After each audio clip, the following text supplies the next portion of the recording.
you. There he is. Where is he? I closed out Fabulous. and came back in because I was on by myself and I thought for sure I had the wrong link. I thought so too. I just get here at 10:59. I'm working. Don, can you hear us? Yes, I can. Oh, okay, good. Excellent. We can't hear you though. Ah, it's a good one. Oh, Craig. I know. DC is in the house. Hey, buddy. How are you, buddy? Excuse me. Fantastic today. You are fantastic, aren't you?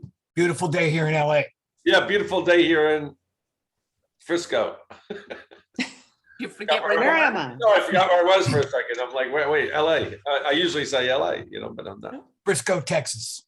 Frisco, Texas. It's nice in Chicago too. Oh, good. Nice weather everywhere. We love that. And I love All right, how I so, went to Dallas and you went to LA. Like we were trading states. I don't know. I know. We did trade states.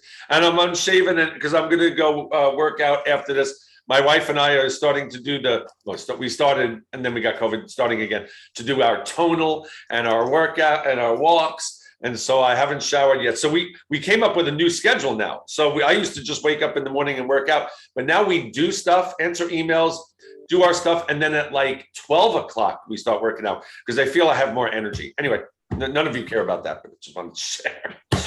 So Don. Yes, sir. Where'd you go? There you are. I haven't seen you in about a week. Yeah. I drove by that hotel this morning. There you go, our little hotel. And some of you were there when we had the little impromptu meeting at the Sheraton Agora Hills. There was like 20 of us there. Lovely. And Don was there. Janie was there. Yeah, Don was there. Hi, Jamie. Drinking his martinis like I do. No, I switched to tequila. Oh, that's right. He switched to tequila, messed everything up. I thought he was a Gibson guy.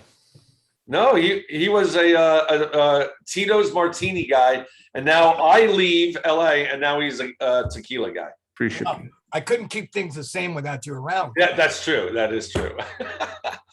All right, so Don and I have known each other since 1983. He was the bass player for Air Supply at the time, and I'll let him share like how he got into the industry and all that. And then, but we've remained friends for now 83, 93, 2003, 2000, almost 40 years. Yeah. Okay. I love when people do this.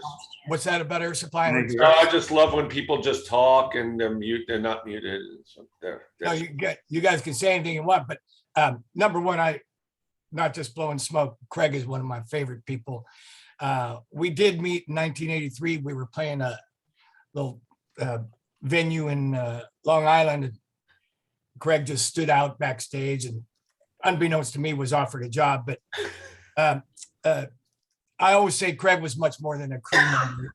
He was a crew member, but he was much more than that. He and I share the same birthday coming up November 28th. So, yeah. So he's just a few years older than I am.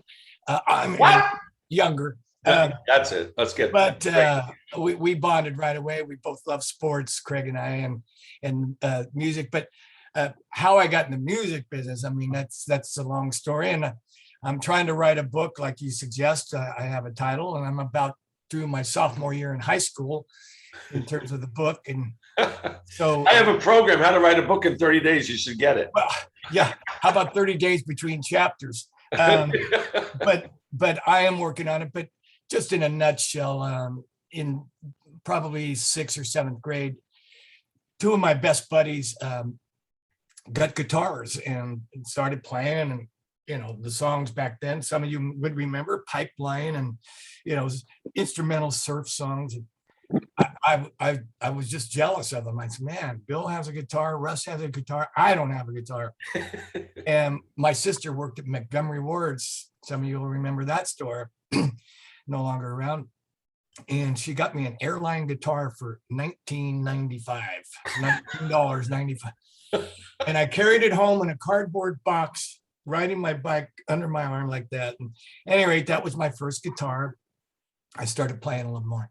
I won't go into all the details, but suffice it to say, the Beatles were just starting. I was just mesmerized. The Beatles and the Beach Boys and the Kinks and the Byrds.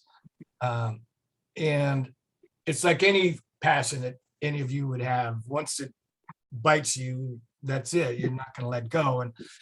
And once I got my first band, I loved it even more. And but so I started off on guitar.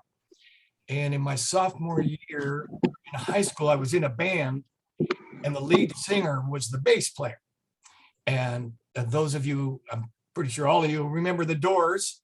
They had a song called "Light My Fire," and the singer couldn't play bass and sing it at the same time. It had a doom, doom, doom, doom, doom. And to sing it and play it, he goes, "I can't do it. Does somebody want to play bass?" I said, "Yeah, I'll do it." And I liked it so much. I said, why don't you become the guitar player? I'll play bass. And that's how I started on bass. And I didn't even know that story. That's funny. yeah, that's the honest to God's truth. And we actually swapped equipment straight across, and he got the better end of the deal, and I got this cheap old Japanese bass and funky. But we were happy, and so I continued playing bands, and I was hooked between playing baseball and music. That's what I loved to do.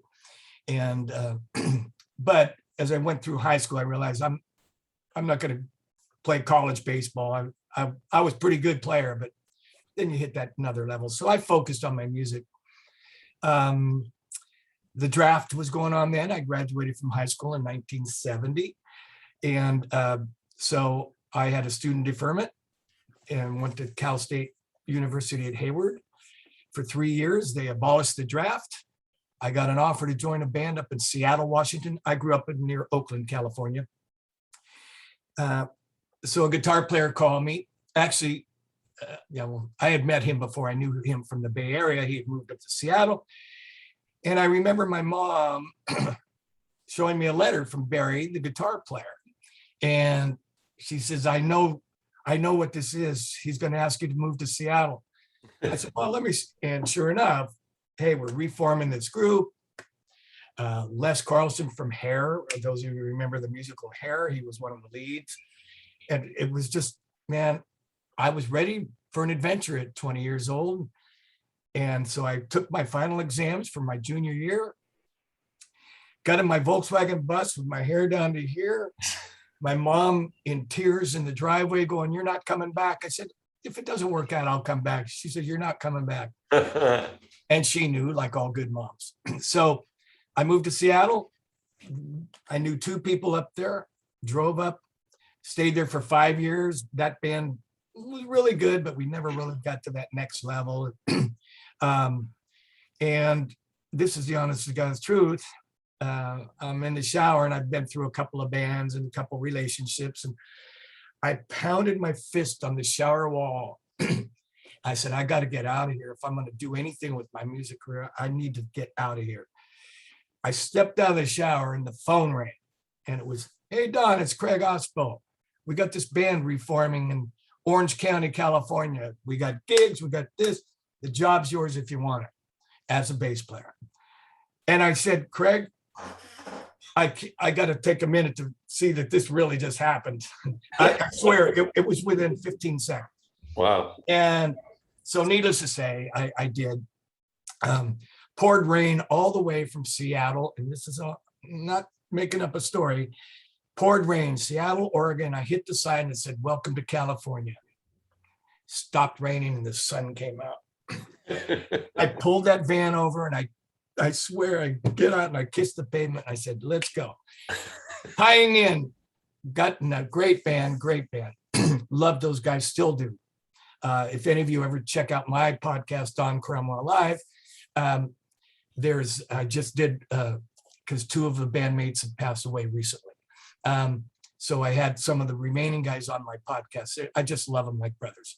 But after 2.5, 3 years of nightclubs, really good band, good people, like I said, I need to strike out on my own. And I did, and was playing with some great people. And my roommate was playing with Rick Springfield, who at that time was still on General Hospital, very big name. And Rick, Paul, my roommate at the time, who still plays with 3 Dog Night, Paul Kingery. And Paul comes back and he goes, "Hey, Air Supply's in town looking for a new band. And I thought, oh, that's interesting. I didn't really know much about Air Supply. I was more rock and that type of thing. But so we learned, I think, he said, why don't we form a little rhythm section, a band, and go in as a band for an audition? And I said, sure. So we learned our 6 songs and, you know, all the classics, Lost in Love, The One That You Love, you know, all the ones that people love. All those love songs. Yeah, I always say, when in doubt, put love in the title and slow it down. But at any rate, there was a club here in San Fernando Valley called Sash that every Sunday night they had really good bands. And I was playing with a really good band, several at the time, Sunday night. And I go in there and first person I see sitting out in the crowd already is Graham Russell from Air Supply. And I didn't know Graham, but I recognized him because I'd just been learning their songs and I'd seen the album. Like, shoot, that's Graham Russell. So, and he never met me. And it turns out he was actually there to see the band afterwards. So anyway, I do what I do, and I'm walking away from the stage and somebody taps me on my shoulder and goes, "Can I have a word with you, mate?" And I said, "Sure." It was Graham. And Graham says, "You know, I'm Graham Russell from Air Supply. We're in town looking for new musicians. You're exactly what we're looking for." And I said, "Well," and then he followed it up. He said, "But I can't guarantee you the job because I have a partner." That would be Russell Hitchcock, of course. And I said, "Well, ironically, I'm coming in tomorrow to audition." He said, "Fantastic." And so I go in with our little prearranged group, and Craig would know how little they like to rehearse. So we didn't get through the 4th song and they went, "That's good." And our dear friend, Craig, John Slattery was the road manager, says, "Don, can you come back at 2:00?" And I said, "Yeah." So I come back at 2. And one of my best friends, who ironically I ran into yesterday, Rich Grossman, great bass player, had also been playing with Rick Springfield. Rich had just auditioned and he comes out of the room and runs into me. He says, "The word is they're jonesing for you." So I go, okay. So the different group of musicians this time didn't get through the 3rd song, you know. And John says, "Can you come back tomorrow at noon?" And I said, "Absolutely." So I come back the next day at noon and all different musicians. And so they had picked the guys that they wanted out of all their auditions. So now a good friend of mine was still playing drums at that time for these auditions. So, and this is true, we didn't get through the 2nd song and they were like this. And Graham comes up, he goes, "Do you have a passport, mate?" And I said, "Yeah, I do." He said, "We'd love to have you join the band."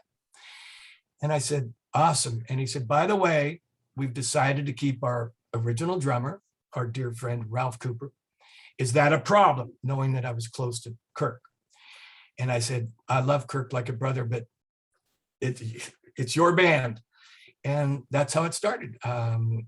2 weeks later, we were on an airplane to Japan, starting a world tour, and the start of five great years together. I really enjoyed my time with Air Supply. I wrote 3 songs with Graham and Ken Rarick that ended up on the album. We played on the records, flew to London, worked. It was just an amazing, and LA, not so much anymore because the business has changed, but LA at that time was the mecca of music other than country music, real country music, which was Nashville, of course.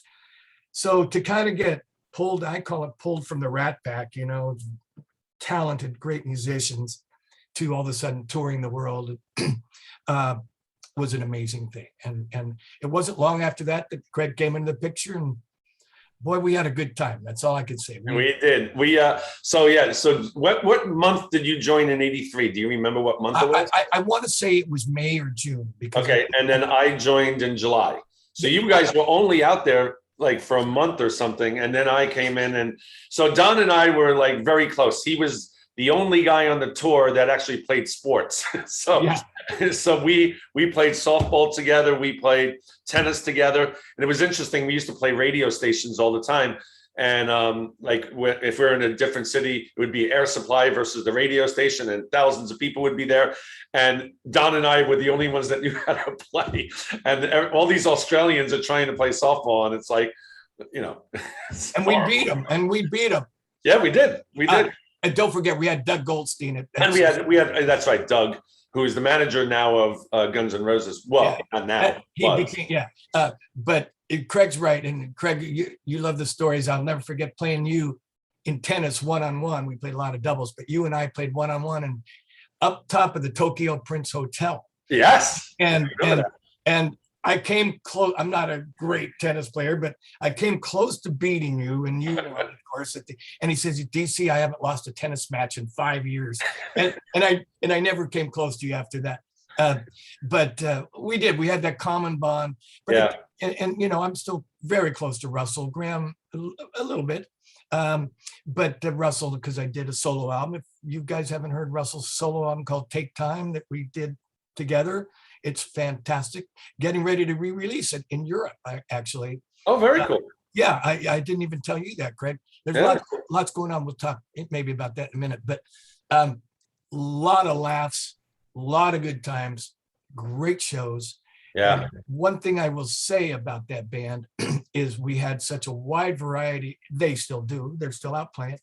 Wide variety of fans. Craig, how many times did a husband or a boyfriend say, "Oh, my girlfriend, my wife dragged me here, but man, you guys are pretty good." Yeah. No, it's the funny joke is like all the women love Air Supply, and the men will never admit it until they actually go to the concert and they're like, "Okay, I like this." So I have friends out here in Texas that love Air Supply, and now because we're older, we don't care what people think about us. So they had actually admit, okay, I'm gonna try to word this way better. Air Supply was the go-to music when you wanted to meet a girl. I'm going to try to word it that way. Okay. So it was like the guaranteed if you put on Air Supply. Oh, wow. Yeah, that's what they tell me. This is what my friends. That's what they tell you. Okay, great. That's what their go-to song was if they wanted to close the deal, is what I'm trying to say. But yeah, all the songs. Now, when I got there, Making Love Out of Nothing at All was either not yet, maybe it was a year in or something like that. But I remember in the hallway, we were all predicting, we had a lottery or a thing where it was a pool where we tried to predict what number it would debut at on the charts. Do you remember that? I remember so well. We were on the bus, actually. Okay, the bus. Pulling into Pine Knob in Detroit. Which oh my gosh, you really remember. I do, because I remember pulling up the numbers of the hat. And it was a #2 single. Yep. And beaten out only by Total Eclipse of the Heart, which was also written by Jim Steinman, the same writer. And Jim Steinman wrote for? Meatloaf. Meatloaf. He was Jim Steinman. I'm sorry, did somebody win a prize if they got that or something? No, I did. I won the prize. But, the only person in the room other than Craig that knows that is me. Yeah. Oh, cool. Yeah. Well, it is true, but it was an exciting time, very exciting time. And then I'm going to say one more thing, and then if anybody wants to ask a question about Air Supply, at least that I would know of, but we were recording in London, and it was November in winter time, absolutely freezing. You didn't come over with us, Craig, did you? Finish the story, because I did sometimes, but I don't think that was the time that I went. So anyway, we're recording in London, and it was really cold, and we had this 3-story flat, Kensington, beautiful, but there was no heat, and we were so cold we were burning fake logs. This isn't the story I want to tell, but it was really cold. And Russell calls me up. I guess he called me up. Must have, in those days, didn't have cell phones, obviously. But he says, DC, you got to come over, and I got to play you this song. So I hopped in the London cabbie, black London cabbie, and pouring rain outside. Graham and Russell were staying in separate flats away from the band house. And Russell played me a cassette back then of Power of Love. And he goes, "This will be the biggest song Air Supply ever had." And, the whispers. And I said, "Russell, I I think you're right. So anyway, we record Power of Love. We record half the album there and with a great producer, Peter Collins. Come back, finish the record in Los Angeles with another great producer, Bob Ezrin. Worked with Pink Floyd, Alice Cooper. Two different styles of producing. Peter was more of a one guy at a time kind of guy. Bob Ezrin recorded the band all at once, which was nice. But anyway, so I think Making Love Out of Nothing All did its thing, and I think they released Just As I Am, which is another great song. I love that song. Great song, and I think that got into the top 10, maybe like 8 or 9. And then they released Power of Love. Now wait, now the Power of Love, guys, is the ballad, but he'll explain what also happened. Right. And then you can take over, or anybody wants to ask anything. But so Power of Love finally, and Clive Davis was still firmly in control of Air Supply and kind of moving more towards Whitney Houston at this time. But so Clive, Power of Love is a long song for radio, typical radio. So Clive edits it to make it shorter. But anyway, so we were all excited, Power of Love, and really, because a hit song fuels a tour. At least it used to. Now it's, again, way different. Power of Love comes out, just gets released. Our road manager, Steve Vando, calls me, DC, get over here right now, to his room. We were in a hotel in Jersey. And I run over there, and what's on the radio? Huey Lewis. It's the Power of Love. Back to the Future, Power of Love. Absolute smash. We called it back in the day, out of the box smash. Just killed us. I think I could be wrong on the number. I think our Power of Love died at like 41 on the charts. Huey's went straight to number 1 or thereabouts. And that was really, during my tenure in the band, that was the last real top 40 song. Clive moved on to Whitney, and things shifted. But and it was a real disappointment. And of course, most of you may know that Celine Dion did our Power of Love about 2 or 3 years later, copied our production, Peter Collins' production, I should say. Russell's vocal was amazing. Hers, of course, Celine's amazing. And hers got Song of the Year. Yep. Take over, Craig. Yeah. So you should all, like, when we're done here, like Google Power of Love Air Supply and listen to the song. It is like the most incredible song that I think they ever did. And it's just such a shame how something else, an outer force comes in, and you think this is a lock. They've had so many hits: All Out of Love, Lost in Love, Making Love Out of Another, Here I Am, the One That You Love. They had so many hits, but this one, everyone, like Don was saying, this was going to be, the song. And then it just got squashed because another song came out at the same exact time. But then the song was so good, like he said, Celine Dion does it 2 years later, and it becomes Song of the Year. And Russell's version, Air Supply's version, is just as good as Celine Dion's. Just Google it. I'm sorry, but we used to finish the show with Power of Love. And again, I as a younger person played rock, and I love that Power. And Air Supply, of course, known for their ballads, but boy, we'd finish up with Power of Love, and it would bring the house down. Oh, it was an exciting time, and just great to be part of it. Let's put it. Yeah. Well, I was honored to be part of it. Don and I have a funny story with Don. I'll just share really, really quick. We're in the bus parking lot. We get out and throw the softball around. Where is that? Do you remember? Because cities, I don't. Truck Stop USA. Okay, Truck Stop USA. We get out. The bus is getting gasoline in it, and Don and I are like, let's just throw the ball around in the parking lot of the truck stop. So we're throwing the ball around. The ball goes past me, either over my head or I dropped it or whatever. Rolls past me about 20 or 30 yards. I run and get the ball, and from that point, we're way further away. I throw it as hard as I can to Don, and all of a sudden, I turn green. Like something happened in my body. And I said, Don, something wrong. So I go on the bus, and all the guys in Air Supply are looking at me. Dude, You okay? Are you gonna die? What just happened? And I'm like, I have no idea. They took me, long story short, took me to the hospital and they took x-rays of everything and they didn't see anything. And that night or the next night, we were going to wherever we were going and we had a game against the radio station.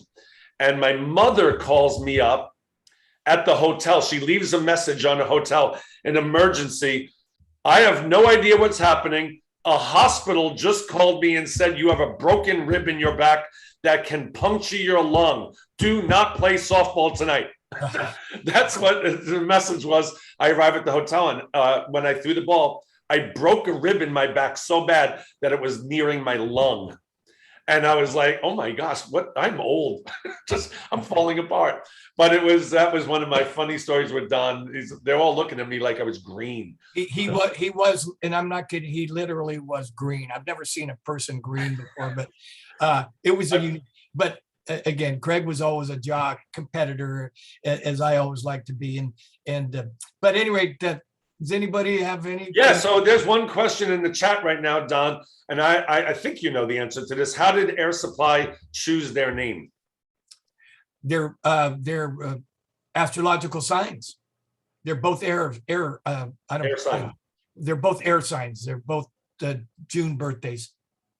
There you go. Yeah. J.T. Becker. Hey, I'm glad I did know that. And I should, but yeah, they're still out there, man, and they still sound great. They've been through a lot of musicians since then, but their current bands, I've heard them about a year and a half, right before COVID. I think they have the same band. They still sound really good. And, yeah. As I say, the touring business now, because I've got friends in REO Speedwagon, Styx, Foreigner, all those bands. Chicago. Dear friends. And they're out there. Of course, COVID knocked everybody down, but it's returning somewhat to normalcy. And but these Indian casinos and state fairs and county fairs allow these bands that have that kind of name and have the catalog of songs to still work. And Air Supply is still big in Southeast Asia, South America. Not many bands still have that kind of pull, except the superstar bands. But right now, if you go to see Foreigner on any given night, there won't be one original guy. Mick Jones is still there, but his health dictates him not being there sometime. Kelly Hansen, their singer who replaced Lou Gramm, I've known for 35 years. They sound amazing. And that's what I'm saying is, if you have those great songs, look at Journey, found their singer. Oh yeah. On YouTube, a Filipino guy. Yep. Arnell, what an amazing singer. If you've got to have Steve Perry and Journey, well, you're not going to have it anymore. But, and just bringing it back to Air Supply, because as long as you have Graham and Russell, you have Air Supply. They are Air Supply. And that never bothered me. I always felt really part of the band. And again, went on to form a really close relationship with Russell. We hung out a lot on the road. And, I was very proud to do a solo album. And I'll just say it again. I got approached by a label in Europe who likes the original version of the Take Time CD, warts and all. And there's kind of this trend about that, people releasing demos and where it's not so polished. And I've already talked to Russell. He's all in. We're negotiating all the details right now. But so his Take Time album will be re-released in a slightly different format. But right now on CD Babe, you can still get his Take Time album, which we did together. And I just put that in the chat. Take Time, Russell Hitchcock. Yeah, well, thank you. Yeah, you got it. And so anyway, that's the Air Supply thing. I was with them 5 years, and 83 through 87. At the end of the 87 tour, Craig, I'm pretty sure you were in that room. I was in Atlantic City, and Graham says we're shutting it down for a while, and mixed emotions. We were all burned out from 9 months of touring that year, and I mean it. We only had a couple of breaks. And but wait a minute, that's what I do. I go on the road with Air Supply, and it wasn't that much longer when I hooked up with Eddie Money. So yeah, how long after Air Supply was Eddie Money? That's a great question. Like so it would have been it would have been the end of a tour for Air Supply. So I'm guessing it would have been like the end of the year. Mhm. And I ended up, well, I know my first date with Eddie was like October 26th or something, because a little bit of sadness is that my late wife and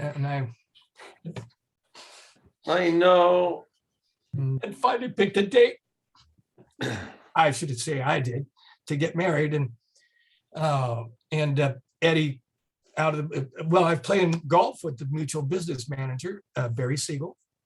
And he said, I think you're going to get an offer to join Eddie Money's band. And I knew Eddie a little bit from the Bay Area. So this was 1988. And Cindy and I finally picked a date of October 22nd to get married. And out of the blue, Donnie, it's Eddie Money. You want to be in the band or what? And I said, yeah, when's your first date? Like October 26th or something. So, you know, Cindy, God love her and God rest her soul, said, you know, we'll change our honeymoon plans. We went up to Mount Hood in Oregon for 3 days. And that Friday I was playing Caesar's Tile with Eddie, and God rest his soul. He was a really good guy. Yeah. A very different, but heart of gold. Loved playing in Eddie's band. It was much more rock. And I love all those guys still. I miss Eddie. I was fortunate to produce his last music and co-write. If you haven't heard any of that, it's called Brand New Day. You look at the video. There's a shot of the back of my head. But it was a great 13, 14-year run on the road. I just got burnt out on all the travel. My wife was a flight attendant at the time, retiring, and it was just a good time to stop. And then Eddie, thank you, Craig. Now I'm seeing your dialogue. Yeah. It's but anyway, so and then I kind of moved off into some different things, and Eddie called me about a year and a half. Can you help me out? My bass player's got another band he's in, and can you do some shows? After about 30 shows, I said, Ed, I'm done. And then he got somebody permanent. But he lived not far from me, so he would pop over on a whim and with his peanut butter stew. His what? Peanut butter stew. Peanut butter stew? Yeah. And That sounds awful. Cindy and I made the mistake of, he goes, how'd you like the stew? Hey, we liked it, so he brought us more. There was a reality show that they did called Real Money. Yeah. You can tell in the second season, he passed away from cancer, as my wife did. But Eddie, the second season, they tried to rush everything, but you can see he started to get that look. But one of the episodes was about his peanut butter stew, and even the dog would lick the spoon. So yeah, Don touched on it, and I will share this. His wife, Cindy, passed away a year ago, a dear friend of ours for almost 40 years. Came out of nowhere. She had stage 4 lung cancer, I think it was, right? Yeah. And it went pretty fast. And it was such a, oh my gosh, if you knew Cindy, she's like the healthiest person in the world.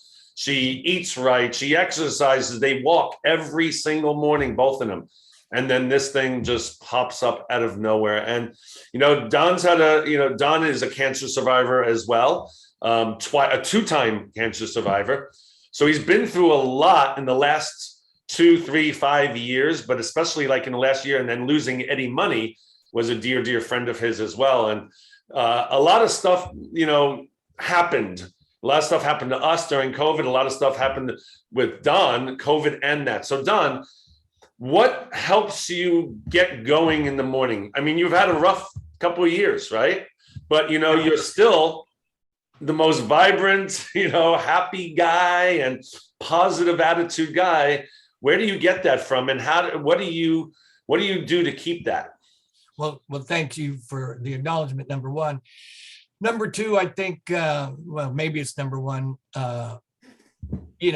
it's you are who you are, as basic as I can get. Mm-hmm. I was very fortunate to have, I'm one of 10 children, and I'm in the middle, and I'm number 5 of 10 with amazing parents. And being the 5th child of 10, I literally did get caught in the middle a lot. It's funny, I was thinking about this today, is I was watching all the kids getting dropped off at school on the morning walk.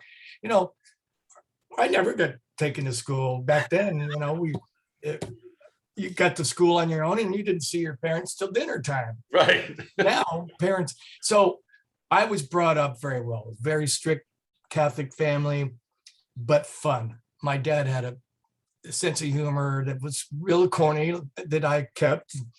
I like to say he never saw a for sale sign he didn't like. My dad was just, I'm a lot like my father.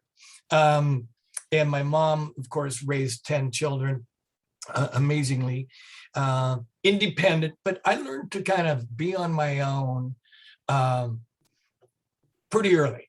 And again, moving to Seattle at 20 years old and Right. just kind of throwing myself out there. And, you know, my parents were disappointed. No child wants to hear a parent say that they're disappointed. My dad would send me letters up in Seattle. We wish you'd get a real job. And you know, we're disappointed. And of course it hurt. But throughout my crazy career, and that's the name of my book, I've already written the song, Crazy Kind of Life. Yep. Great song, by the way. Thank you. And my book is tentatively titled, and I still got a ways to go, My Crazy Kind of Life. We all have a crazy kind of life, but I just think that, you know, you choose to be positive or negative. I mean, Yeah.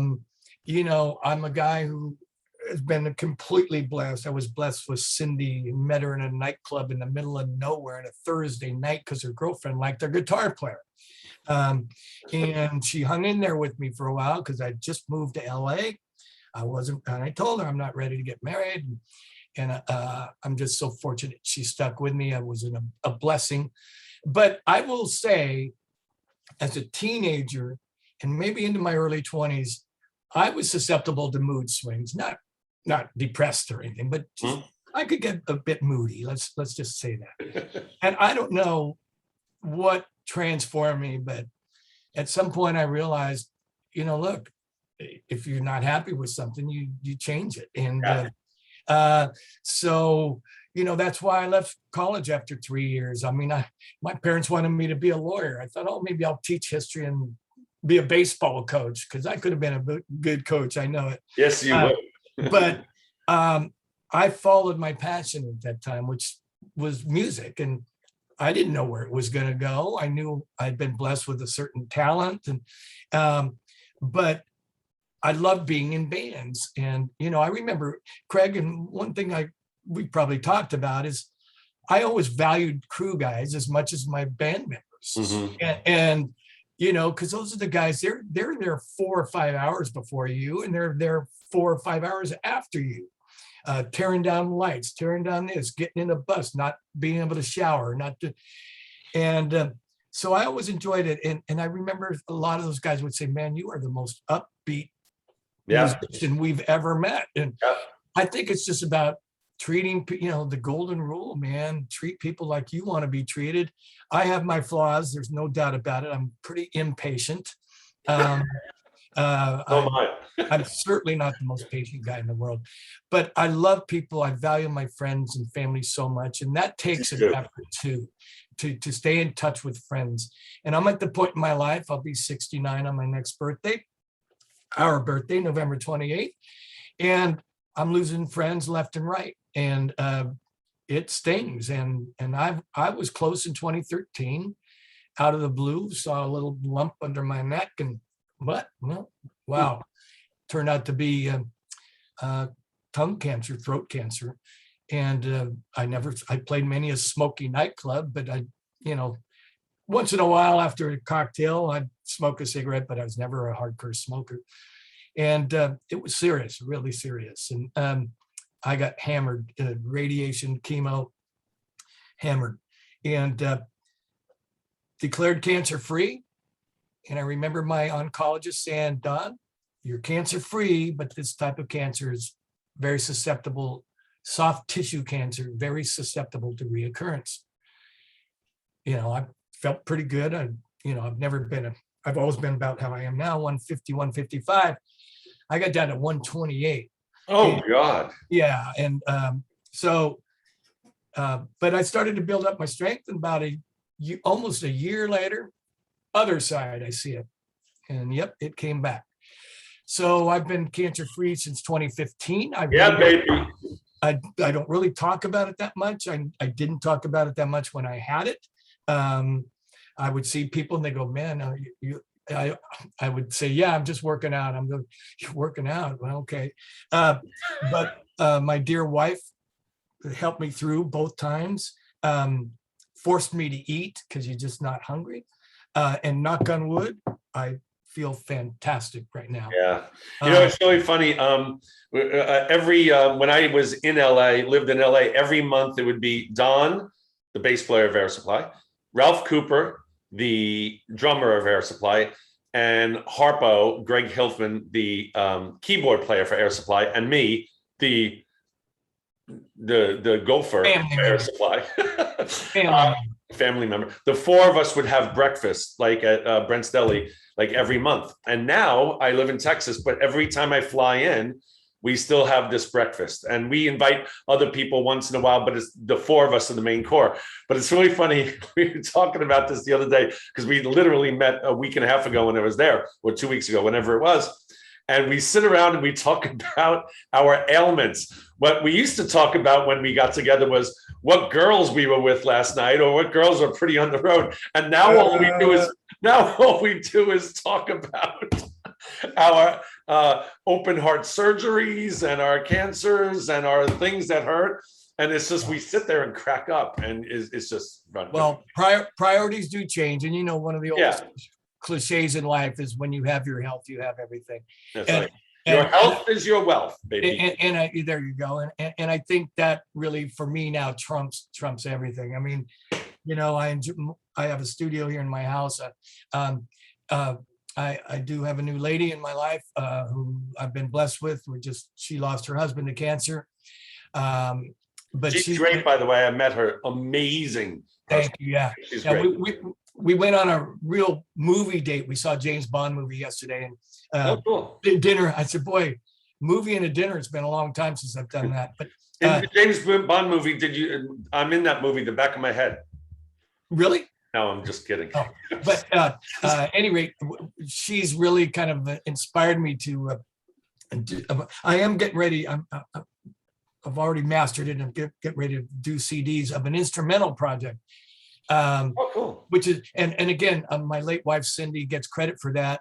She said to me, you ought to do she called it a patio CD, basically easy listening. And because I have so many music ideas, and some of them I finish and some I don't. And she said, I'll do it. That was probably 3 years ago. And she got sick and was diagnosed in June of 2020.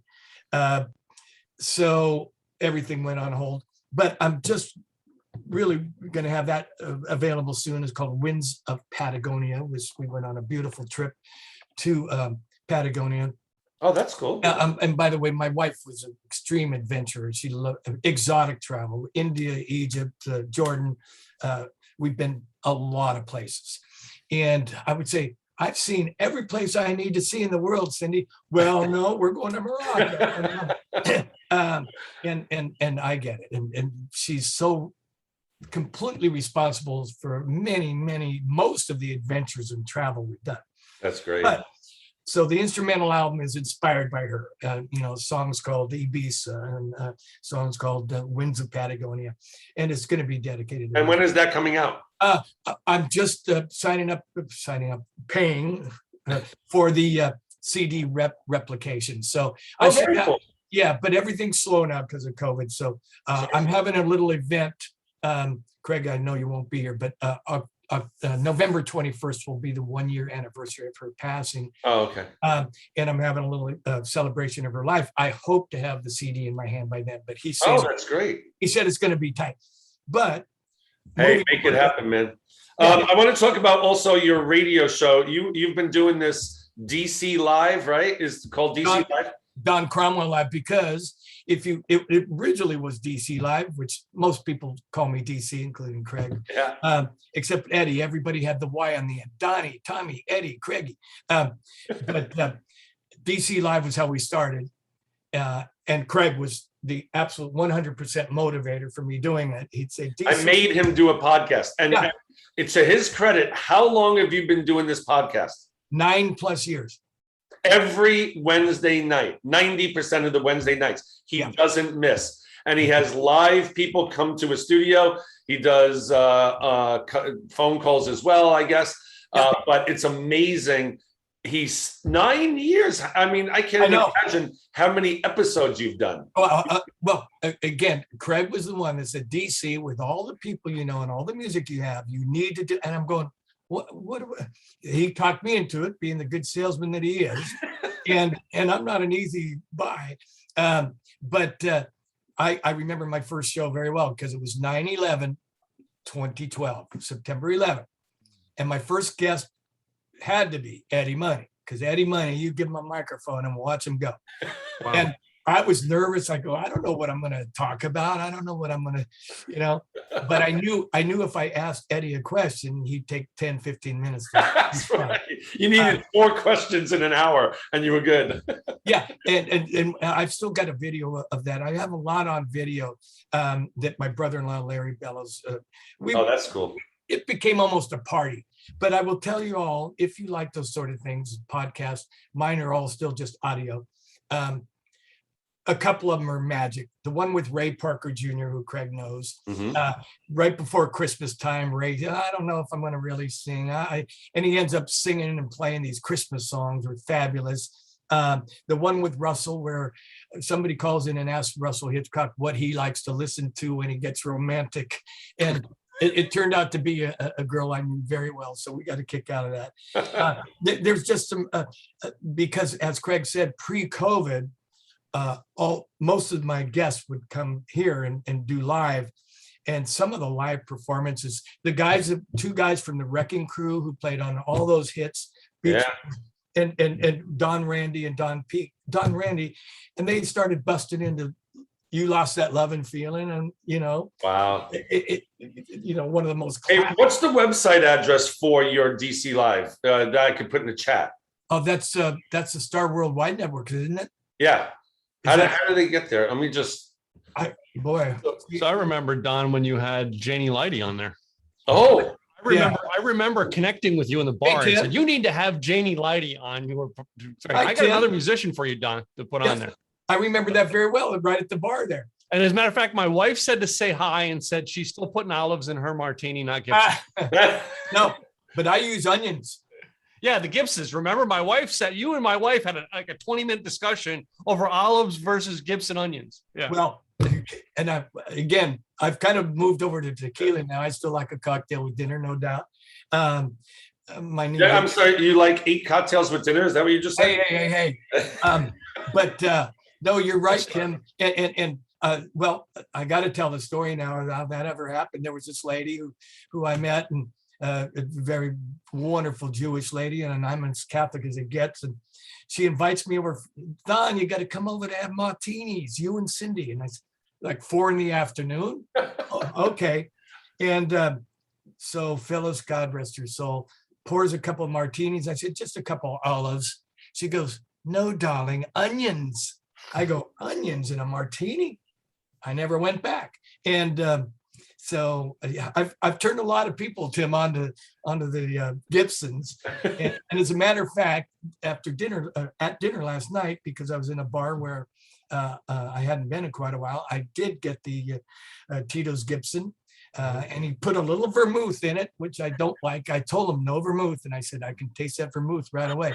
But, anyway, yeah, I remember that very well. God rest Janie's soul. What a wonderful. Oh, what a wonderful. She's episode 20. Yeah. No, where is it? Wait, I just saw her name. She was early on, wasn't she? 28. Yeah. Episode 20. Wonderful. I met her through you guys, of course, at one of your boot camps. Yeah. But just a wonderful lady. She really. What was her moniker? The Angel, or Singing Angel or something like that. No, oh my gosh, I'm drawing a blank. But Angel, like Light, it was Light. Yeah. Um, And she wrote that great book that I have a little chapter. yeah. Her She's book, written a couple of books. Yeah. yeah. But yeah, so the radio show has been great. I can't do one tonight because I have to be somewhere at 4 and it's too tight. But I love it. It's I think your best episode ever was aptly named episode 69. oh, Was Don Cromwell live with Craig Duswaltz. oh, well, there you go. Number 69. Go Well, figure. perfect. Yeah. Hey, come on. Exactly. Craig, were you live here? I forget. Yes, I was live there. Yes. No, you've been great. And- I've been on a couple of times, and then I was there with a couple. You had other guests, and I just sat and watched a couple of times. Yeah, But you've done, I'm just looking, 245 podcasts, one a week. Yeah. For years. yeah, It's and so Craig, that doesn't include the first network that I was on. That's right. We did TogiNet before that. That's This is right. 245 on Star worldwide, and then before that we were on TogiNet, Yeah, which was the RockStar radio network. yeah, exactly. And Yeah. but again, I want to always give kudos. Craig was the motivator, and there's always another saying: "Who motivates the motivator?" And Yeah. I've always been somewhat of a motivator, but Craig, again, I'm thinking of us playing golf or playing tennis or doing this. We want to win and we want to get in and take it seriously. Do you think I'm competitive? Is that what you're saying? Oh no! Oh, okay, good. All right. Just that club broken at 45-degree angle. But other than that, but I mean, Yeah, baby. it's just Hey, speaking of golf, Ryan, my son Ryan, Don said something really funny to me once. My son, as you all know, was a golfer.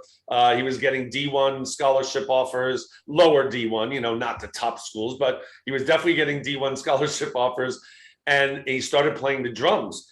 And Don comes to our house and he's listening to Ryan play drums. And he's talking about, and Ryan, you can just see the passion that Ryan has for drums. Don pulls me aside and he goes, golf is over, right?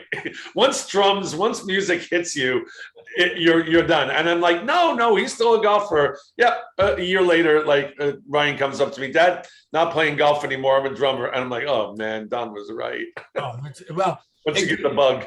I know anybody involved in this meeting right now that knows what passion is all about and motivation. But I knew Ryan, and Ryan, I've known Craig's 3 sons since they were born, and I love them dearly. But Ryan is just a special kid who, whatever he does, he's amazing. And I've seen him hit a golf ball 320 yards. I've seen him win that putting contest out of That's the right. when he wasn't even going to be part of it. Remember? Yes, at North Ranch. Yeah. You called him over and said, Brian, you're doing this. And he wins the damn thing. But as a drummer, I watched how quickly he was getting good. And I said, okay, you can kiss the golf goodbye. and sure enough, Ryan's become an amazing drummer and an even better kid, as all 3 sons are. And I love him because I can communicate with him on a music level, of course, because it all starts with the drums, let's face it. And Ryan has, in a very short amount of time, become an extremely accomplished musician. And Thank I you. had a chance to play with him on that event that they Oh, did. So I was just going to bring that up, and that's a great segue. Thank you. My sons, Ryan and Hayden, put on this charity event that some people in my mastermind came to. Thank you guys again. And I was so blessed. I asked Don, I asked Ralph Cooper, the drummer for Air Supply. I asked Wally Stocker, the guitarist for Air Supply and the Babies, and Rod Stewart. And then the lead singer of the Babies, they all came, and Harpo, keyboard player from Air Supply, all came and were my famous musicians that played with my sons on this charity events. And I want to thank you publicly again, because it was one of the most, I'm a proud parent standing in the back of the room watching this happen. And I'm like, I have the dearest friends in the music industry that are willing, for no money, just take time out of their schedules to support my sons and their things. So it was great. That's the kind of people that I know in this music industry. I know assholes too, but then I know these guys as well. Well, it was a great event for a great cause. And one song was a Led Zeppelin song, and it was me and Ryan and two kids Ryan's age. I felt like their grandfather. They're playing with him, but it was so fun. And Ryan was, like a good Kashmir, right? You guys played Kashmir? That's what. No, it wasn't Kashmir. It was something, but and not an easy song. No. And Ryan, like a good drummer, running up my rear end with his, and I told him because he was just, learning and getting as good as he is now. And Ryan tended to, when he played a fill, would rush a little bit. Mm-hmm.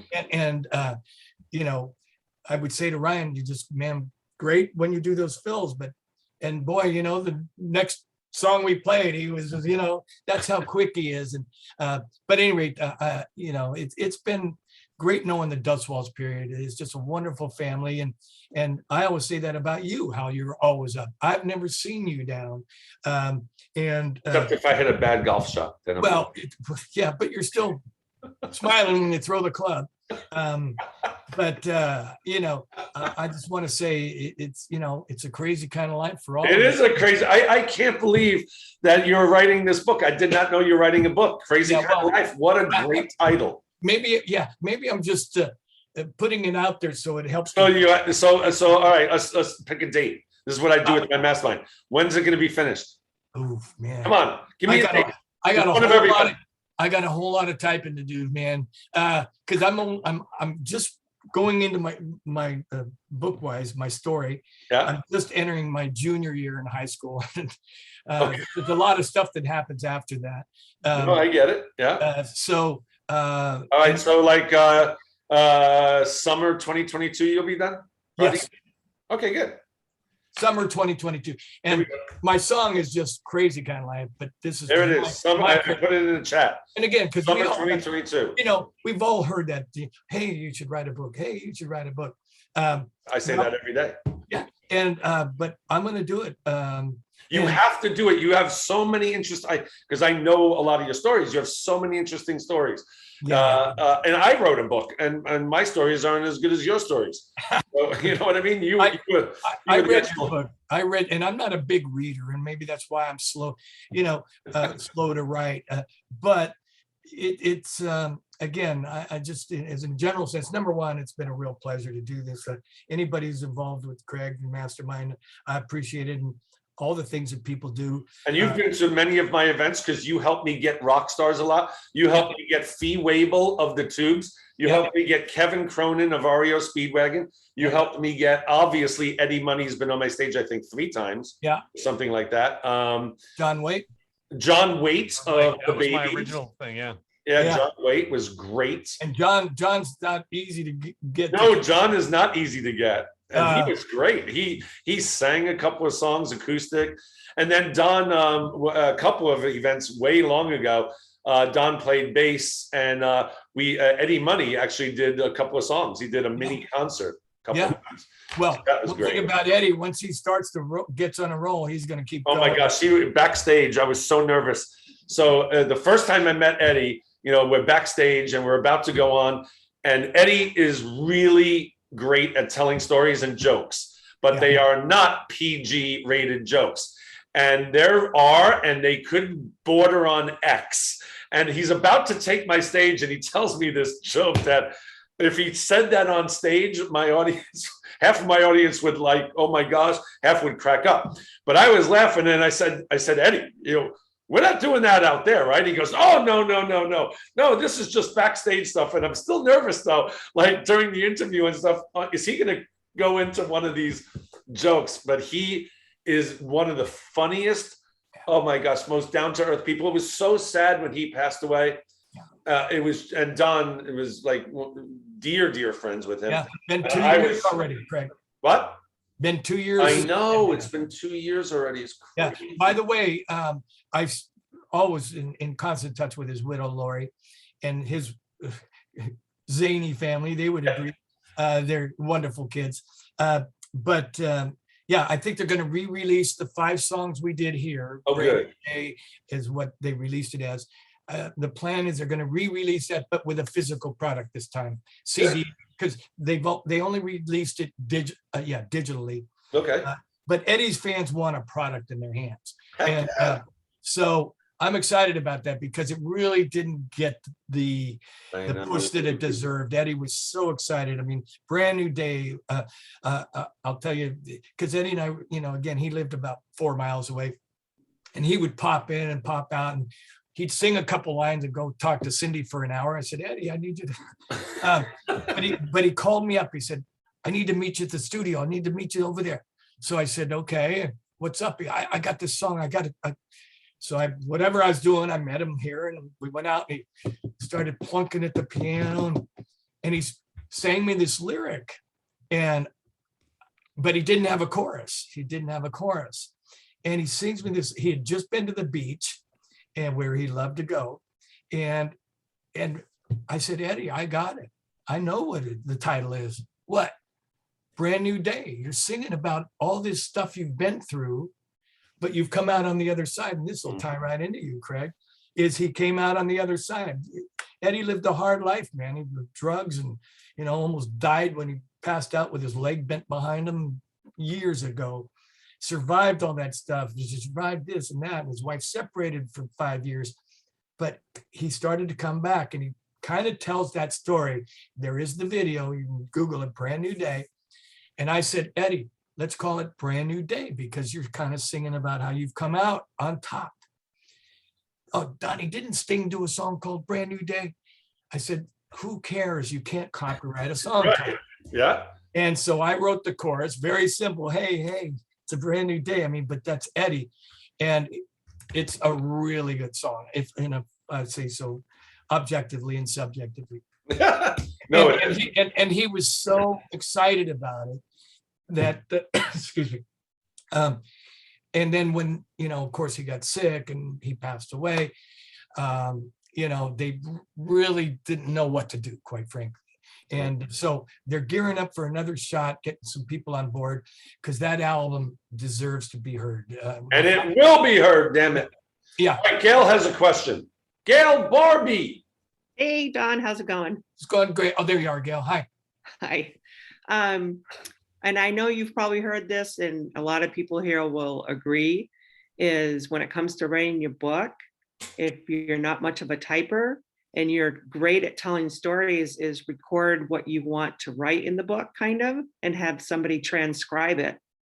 And then you can read it and edit it and add to it and stuff like that. But it might help get you going. Oh, well, thank you. There's truth to that. Eddie, because Zig Ziglar never wrote.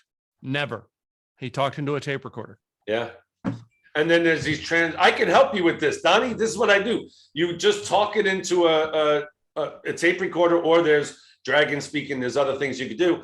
And then someone transcribes it at rev.com. Now you got all these stories. Then you can edit it instead of just typing. It goes way faster. Wow. Hey, you know what? Thank you guys, because I never thought of that. Yeah. And I keep telling myself, you can talk it into your browser. Yeah. See, I will say one thing, and I admit this clearly. I can do Pro Tools recording and complexity, no problem, but I am not a techie. And I know some of this goes much simpler than being a techie, but no, I know what you mean. Yeah. It's Well, like, you are, you're 69 years old. You're old, you're old school. Again, I feel blessed to be where I really do celebrate every day now. That's for sure. Yes. Miss my wife terribly, but life goes on. And when I thought I was going first, I told her, you do what you got to do to keep happy. Thank you, Teresa.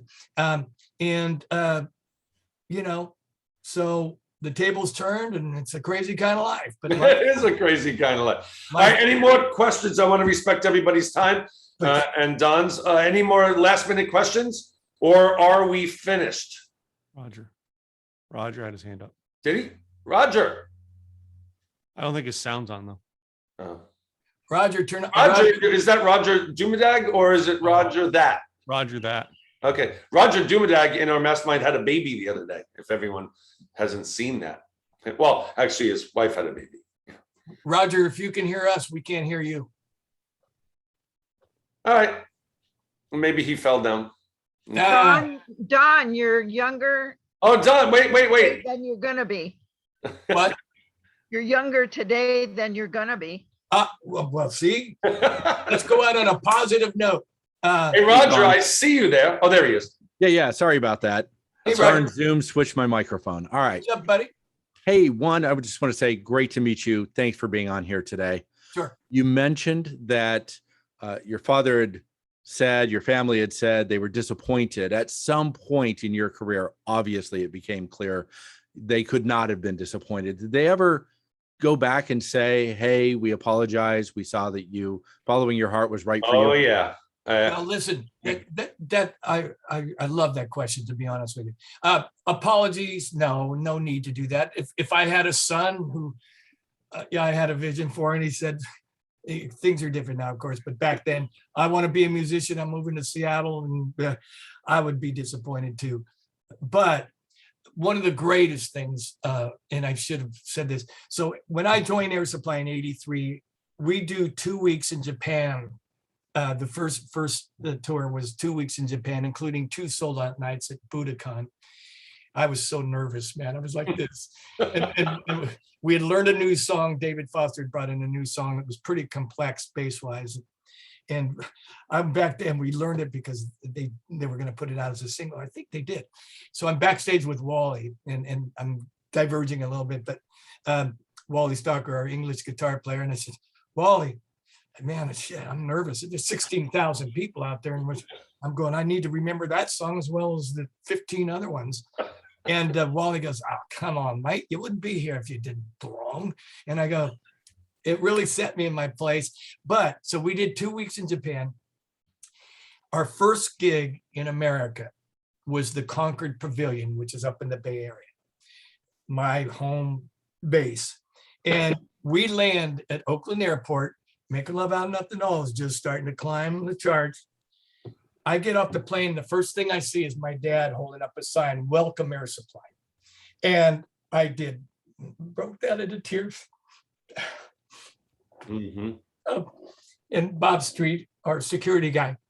Who was the one that told me Air Supply wants to hire you? Yeah. So Bob Street's moving me along. I like we're in the Beatles or something, you know. I said, Bob, that's my father. So that night backstage, I had about 55 people between my family, my high school friends, and my dad. I'll never, ever forget it, was standing in the corner with just this big smile on his face. So the answer to your question is never said, I'm sorry for not believing, but he believed.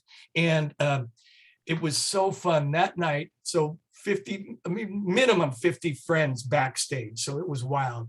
The next night we play Universal Amphitheater in LA, where all my music buddies, all my wife's family, probably had 60 people backstage. Graham and Russell are going, who the hell is this guy doing? CROMWELL. And, you know, and the next place we played was in Phoenix, and they put I'll never forget this, a little silver star on the dressing room saying Don's room.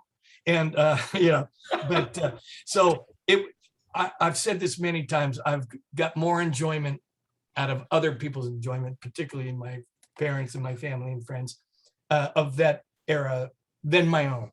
And it got to the point where my dad, because we were on TV a lot, Air Supply, every week we were on Solid Gold or Johnny Carson or, you know, doing something. So my dad was, yes, very, very proud. We'd go into a restaurant. He called me DR, Donald Richard, named after his 2 brothers. DR, can I tell him? I said, yeah. And he'd tell the waitress, my son's in Air Supply. And oh my God. And, you know, so yes, everything was fine in the end. My dad and I were very close. He passed away at 69. I'm aware of that, with a heart attack, but he ate not well. And, you know, I get checked very regularly, but yeah, he passed away from a heart attack at age 69. His brother at 70, his father at 40. So I watch my heart but I exercise and I don't eat like he did. But to answer your question, all good. And to watch him embrace, I remember him saying to me one time, that darn men at work, they're keeping us out of #1. And I go, Wow, how do you know that? And Well, he- that's funny. and he was the one to say, and maybe I'll finish, Craig, and then you can take over however you want. But Memorial Day 1991, Memorial Day weekend, my wife was flying and on a trip. She flew for American Airlines. And we have a little family cabin, about 2.5 between Sacramento and Lake Tahoe, which I still own. I bought it. Well, my wife and I bought it out of when my mom passed away because we didn't want to sell it, and the family did. So anyway, Cindy kept saying, "You need to go see your parents. You need to go see your parents." Well, back then, man, you were waiting for phone calls to do stuff. No, you need to go see your parents. So I did, and we went to the baseball game. We drove up to the cabin. I remember stopping for something to eat. And of course, my dad, can I tell him? Yeah, okay. And we did the whole thing. And he gets in the car and he kind of, immediately goes to sleep in the passenger seat. And I'm kind of filed that in the back of my mind. Go to the cabin the next day, driving home, or driving home from the lake, pulling the boat. My dad was walking along the main street, and I pulled over and said, "You want to ride? What are you doing?" He said, "I just had my second chocolate milkshake of the day." And I said, "Dad, that's not good.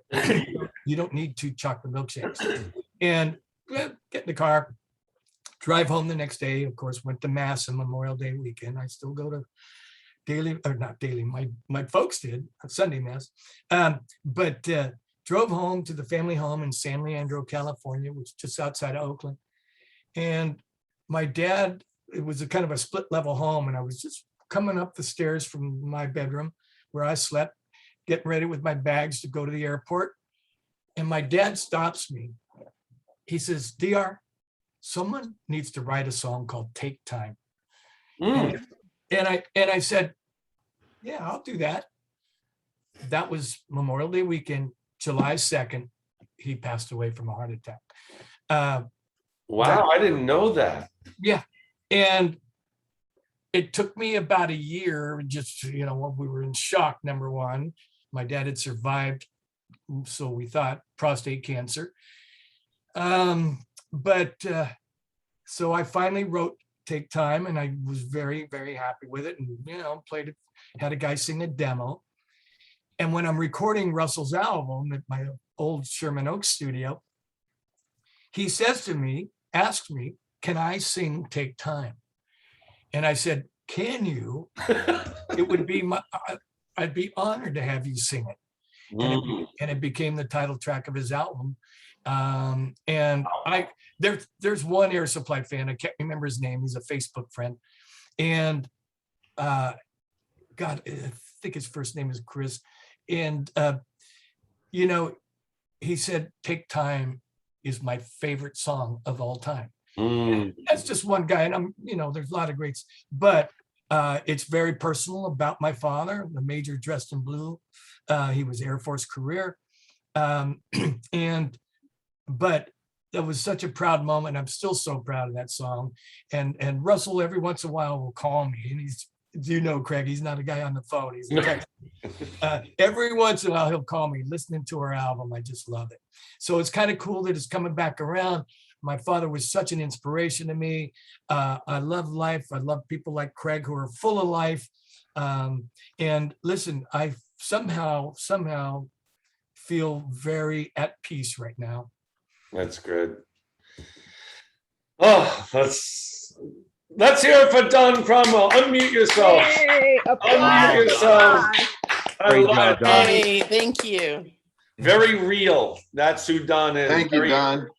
Thank you, guys. I Craig texted me, "Will you do?" Well, actually, you said last week, and then I waited too long, I guess. Yeah, I asked Don last week, and then I didn't hear back right away. And then Les Brown said yes. So I said, "Don, you're out. Les Brown's in." Yeah, well, hey, you snooze, you lose, man.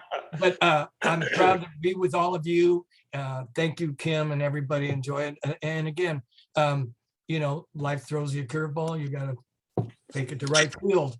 I love that. I love that. Yeah. So anyway, thanks, Craig. I love you. Thank you, Don. I love you too, buddy. All of And you guys.